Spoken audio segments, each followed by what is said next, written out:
We have covered several river rescues, and each time we've heard crews say, if you have plans to get into the river like the one you see behind me, then please, please, please wear your life vest. Now, so the big question still remains, when will this part of Highway 27 reopen? And again, I am near the Geo Food Mart. Well, I've just been informed by GDOT representatives here on the scene, and they tell me that this part of 27 will be closed for days to come. The ACLU met with the Muskogee County Sheriff and Marshal, representatives from the Columbus chapter of the NAACP, and the New Life Second Chances Outreach, all who say they're ready to work and do what's right. According to Columbus Mayor Teresa Tomlinson, anything related to the grand jury will still take place tomorrow morning on the ground floor of the government center. That's where I am right now. So for those of you who don't know, she held the Miss America title back in 2013. I'm sure you've gotten a lot of scrutiny over that as it relates to this race. So what do you have to say to those naysayers who doubted you in this race? Well, hundreds have filled this room, those looking for work and those looking to employ. Those companies include APR, which is in front of me, and I've also seen representatives with the Auburn Public Library on hand as well. Some of you drivers may be a little bit frustrated with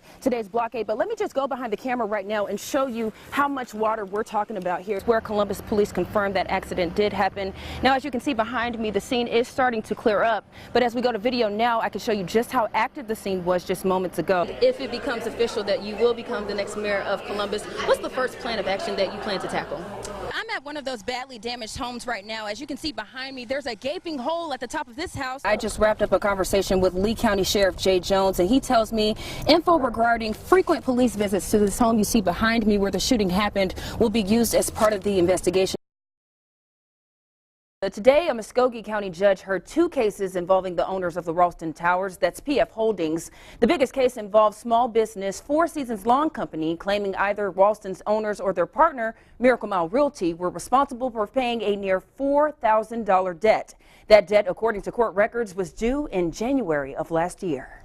Provided services for Edna Estates and also Eagle Trace Apartments, and we worked with them. They didn't pay. That's Nicole Howard, management for the Four Seasons Lawn Care Company. Monday, she went to a Muskogee County courtroom regarding a lawsuit filed against the owners of the Ralston Towers and their partners. The owners of the Ralston are PF Holdings. Their partner is Miracle Mile Realty. Howard says close to $4,000 of services were provided to both the Eagles Trace Apartments in Columbus and also the Edmond Estates in Phoenix City back in December of 2016. The Miracle Mile attorney claims her client is not responsible for the $1,600 debt caused by Edmond Estates. Are you aware that Miracle Mile was no longer managing the Edmond Estate property in January 2017? But Howard claims whenever it came time to discuss payment for both properties, she only spoke with Miracle Mile. In court, the judge announced some sort of bill agreement had been drafted for Miracle Mile to sign, indicating the realty company would pay Four Seasons close to $4,000 for services.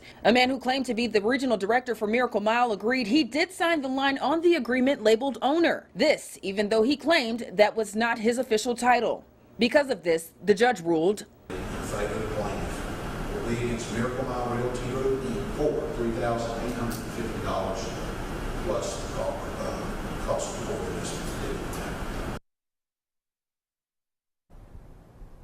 Also in court today, ServPro management claimed PF Holdings neglected to pay more than $14,000 for services completed this year. Today, the judge decided PF Holdings is to pay $15,000 to ServPro. Teresa. Teresa, I'm live on County Road 687, where you can see that massive bridge collapse that we showed you last week looks the exact same way it did when we showed you about a week ago. Now, I caught up with residents affected by this issue, and they say they've put in several calls to the owner of this privately owned bridge, and they say the bridge owner has said that crews have been out here working to fix this issue, but as you can see, there's no one out here, and when I was out here just a couple hours ago, that was the case as well. Now, we're about to hear of some other issues from the residents affected by this issue, and I want you to keep in mind that I'm told that just on the other side of this bridge collapse is some 40 people affected, and those people include children, the elderly, and those living with disabilities. The property owner at this point just says that we're working on it, but this is his idea of working on it. This is as much of a crew to build a bridge that's been down here since it happened.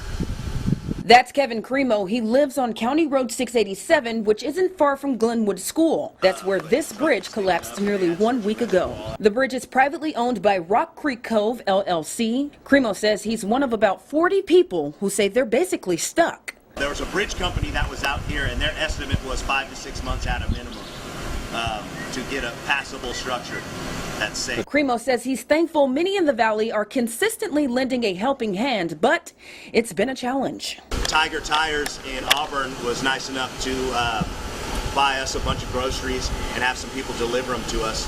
What we've had to do was shuttle across in boats to actually get these supplies. Cremo, a father of 3, works on post at Fort Benning. Memorial Day, his boss and son paid him a visit. Weekend's Memorial, Day weekend, and we're supposed to be honoring those that have served. Well, he's still serving. You need to get out here. I mean, there's lives and families at stake.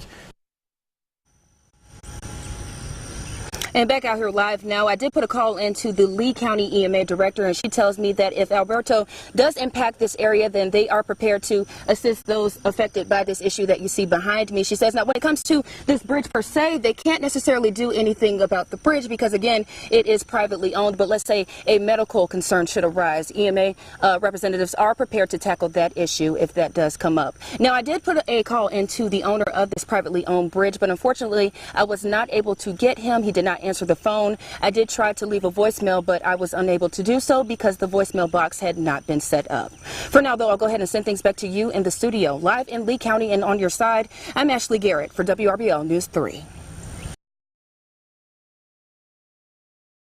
The new Miss Georgia is preparing for her next pageant, Miss America, which is set for September in Atlantic City, New Jersey. Before Annie Jorgensen takes off, though, she's visiting the News 3 studios. Annie, good evening to you. How are you? Hi, I'm great. How are you? I'm good. So we just witnessed you accepting the new title for Miss Georgia 2018. So tell us, what was going through your mind at the time?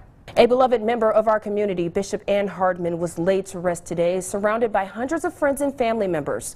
The 2-hour service celebrated Hardman's contributions as an ordained bishop, international missionary, and Superior Court clerk. News 3's Michaela Singleton joins us now with complete coverage. Good evening, and thank you for trusting News 3. I'm Ashley Garrett. Let's get right to tonight's top story. A newly surfaced racist video is striking up controversy tonight with many of our viewers in the Valley. You're looking at video that was sent to us by a News 3 viewer. Video shows a group of young men spelling out the N-word. According to the Russell County Phoenix City NAACP, the young men are students at Central High School. Part of the video involves the group shouting, quote, "To hell with the NAACP." Tonight, representatives are responding with a statement. The statement reads in part, "We are asking that disciplinary actions include temporary suspensions with sensitivity training for the students involved and the school system as well. And above all, we want transparency so that such incidents will not be swept under the rug." End quote. We've reached out to Randy Wilkes, the superintendent of Phoenix City Schools, for comment, but we were unable to reach him tonight. Stick with News 3 for any updates on this story. That macaroni and cheese has to be right, and my mama does a really good job back home in Orlando. Hey, Mom and Dad, if y'all are watching, hey there. I know that mac and cheese was on point. I wanted to try Miss Lyle's mac and cheese. Did not make it over there. I'm a big fan of green bean casserole with the crusty things on top. Yeah, that fried turkey. It's the spot. You got to have me lose my professionalism talking about food. I love food, y'all. We can talk food instead of sports. We'll talk about it a little more in the break. You guys hang tight. We'll be right back.